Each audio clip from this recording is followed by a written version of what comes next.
নমস্কার বন্ধুরা, কেমন আছো সবাই? আশা করি ভালোই আছো, সুস্থ আছো। বিকেলের প্রথম কাজ এক কাপ গরম গরম চা বানানো। আর চা খেতে খেতে হঠাৎ মাথায় একটা দারুণ আইডিয়া এলো। আর কিছুদিন পরেই তো বিপত্তারিণী পুজো। আর পুজো মানেই সেই লাল পাড় সাদা শাড়ি। আর এই শাড়ি ছাড়া যেন পুজোটা অসম্পূর্ণ মনে হয়। প্রতি বছরই লাল পাড় সাদা শাড়ি পরি, কিন্তু এবার ভাবলাম একটু অন্যরকম করে পরব। ভাবছেন কি করতে চলেছি? এই দেখুন, এটা আমার একটা প্রিয় সাদা শাড়ি। কি করব ভাবছেন? আঁচলটায় যদি লাল টুকটুকে ফুল আঁকা যায় কেমন হয়? এই যে দেখুন, আমি ইতিমধ্যেই হালকা করে পেন্সিল দিয়ে ফুলের আউটলাইন এঁকে নিয়েছি। এরপর শুরু হবে রঙের কাজ।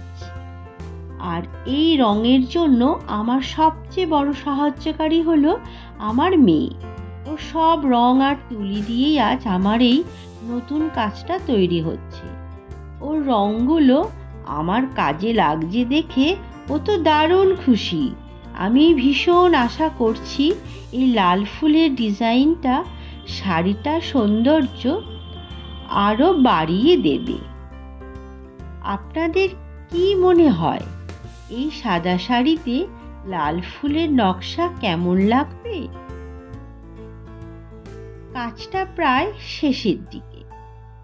পুরো কাজটা কেমন হলো সেটা তাড়াতাড়ি নিয়ে আসবো আমার পরের ভিডিওতে।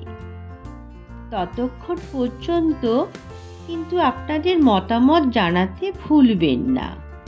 নিচে কমেন্ট বক্সে অবশ্যই জানাবেন আমার এই আইডিয়াটা কেমন লাগলো। তাহলে আজ চলি বন্ধুরা, ভালো থেকো, সুস্থ থেকো।